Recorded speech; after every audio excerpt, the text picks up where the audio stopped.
Hello welcome to Angels Food and Craft. നമുക്ക് breakfast ആയിട്ടും snacks ആയിട്ടും ടിഫിൻ ബോക്സിലേക്ക് കൊടുത്തുവിടാൻ പറ്റിയൊരു സിമ്പിൾ ആയിട്ടുള്ള സേമിയ ഉപ്പുമാ റെഡിയാക്കിയാലോ.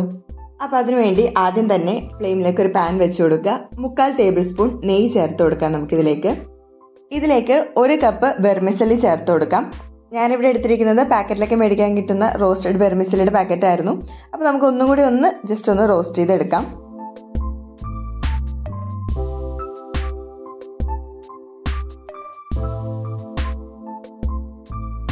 ഇതായിപ്പോൾ നമ്മുടെ വെർമിസെല്ലിയൊക്കെ റോസ്റ്റായി വന്നിട്ടുണ്ട്. ഇനി നമുക്കിതൊന്ന് മാറ്റിയിട്ട് നമുക്ക് സെയിം പാനിൽ തന്നെ 1/2 ടേബിൾ സ്പൂൺ നെയ്യ് ചേർത്ത് കൊടുക്കാം. കൂടെ തന്നെ ഇതിലേക്ക് 1 ടേബിൾ സ്പൂൺ കുക്കിംഗ് ഓയിൽ കൂടി ചേർത്ത് കൊടുത്തിട്ടുണ്ട്. ഈ എണ്ണ ഒന്ന് ചൂടായി വരുമ്പോഴേക്ക് ഇതിലേക്ക് 1/2 ടീസ്പൂൺ കടുകിട്ടൊന്ന് പൊട്ടിക്കാം. ഒപ്പം തന്നെ ഒരു ചെറിയ പീസ് ഇഞ്ചി ചെറുതായിട്ട് അരിഞ്ഞ് നമുക്കിതിലേക്ക് ചേർത്ത് കൊടുക്കാം. 2 പച്ചമുളക് ഇതേപോലെ വട്ടത്തിൽ അരിഞ്ഞ് ചേർത്ത് കൊടുക്കാം. തന്നെ 2 വറ്റൽമുളക് ചെറുതായിട്ട് അരിഞ്ഞത് കൂടി നമുക്കിതിലേക്ക് ചേർത്ത് നല്ലപോലെ ഇതൊന്ന് മിക്സ് ചെയ്ത് ചേർക്കാം. ഒന്ന് വഴന്നു വരുമ്പോഴേക്ക് ഇതിലേക്ക് കറിവേപ്പില അരിഞ്ഞത് കൂടി ചേർത്ത് കൊടുക്കാം. നമുക്കിതിലേക്ക് ഒരു മീഡിയം സൈസ് ക്യാരറ്റ് ചെറുതായിട്ട് അരിഞ്ഞെടുത്തിട്ടുണ്ട്. ഒരു 1/4 കപ്പ് ഉണ്ട് ഇത്. അത് നമുക്ക് ഫുള്ളായിട്ട് ഇതിലേക്ക് ചേർത്ത് കൊടുക്കാം. കൂടെ തന്നെ ഒരു സവാളയുടെ പകുതി ഇതേപോലെ ചെറുതായി അരിഞ്ഞത് ചേർത്ത് കൊടുക്കാം.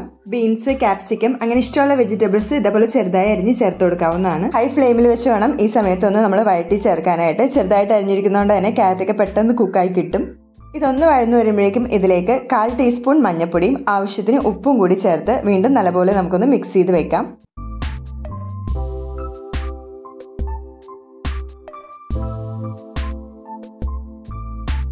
നമുക്കിതിലേക്ക് വെള്ളം ചേർത്ത് കൊടുക്കാം. അപ്പോൾ 1/4 കപ്പ് വെള്ളമാണ് നമ്മളിതിലേക്ക് ചേർത്ത് കൊടുക്കുന്നത്. 1 കപ്പ് സേമിയക്ക് 1/4 കപ്പ് വെള്ളം എന്ന കണക്കിലാണ് എടുക്കുന്നത്.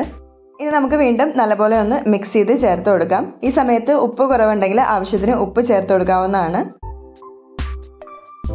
നല്ലപോലെ വെട്ടി തിളച്ച് വരുന്ന സമയത്ത് നമുക്കിതിലേക്ക് വറുത്ത് വെച്ചിരിക്കുന്ന സേമിയ ചേർത്ത് കൊടുക്കാം. നല്ലപോലെ മിക്സ് ചെയ്ത് ചേർത്തതിന് ശേഷം നമുക്ക് മീഡിയം ഫ്ലെയിമിൽ വെച്ച് ഇത് മൂടി വെച്ചൊന്ന് കുക്ക് ചെയ്തെടുക്കാം.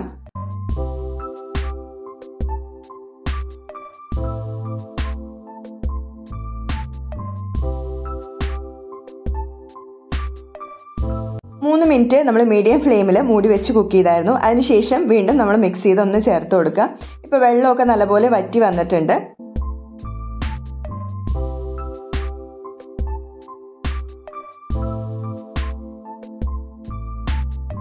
ഇങ്ങനെ നല്ലപോലെ മിക്സ് ചെയ്തതിന് ശേഷം ഒരു 2 മിനിറ്റും കൂടി നമുക്ക് മൂടി വെച്ച് ഇതൊന്ന് കുക്ക് ചെയ്യാം. എന്നിട്ട് ഫ്ലെയിം ഓഫ് ചെയ്ത് ഇങ്ങനെ തന്നെ നമുക്കൊന്ന് മാറ്റി വെക്കാം. 5 മിനിറ്റിന് ശേഷം നമുക്ക് തുറന്ന് നല്ലപോലെ ഒന്ന് മിക്സ് ചെയ്ത് ചേർക്കാം. എന്നിട്ട് നമുക്കൊരു സെർവിങ് പ്ലേറ്റിലേക്ക് മാറ്റി കൊടുക്കാം.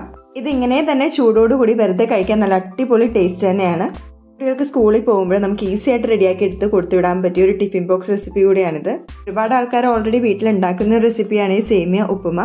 അപ്പോൾ ഉണ്ടാക്കാത്തവർ തീർച്ചയായും ഇതേപോലെ ഒരു പ്രാവശ്യങ്ങളൊന്ന് ട്രൈ ചെയ്ത് നോക്കുക. നല്ല അടിപൊളി ടേസ്റ്റ് തന്നെയാണ്.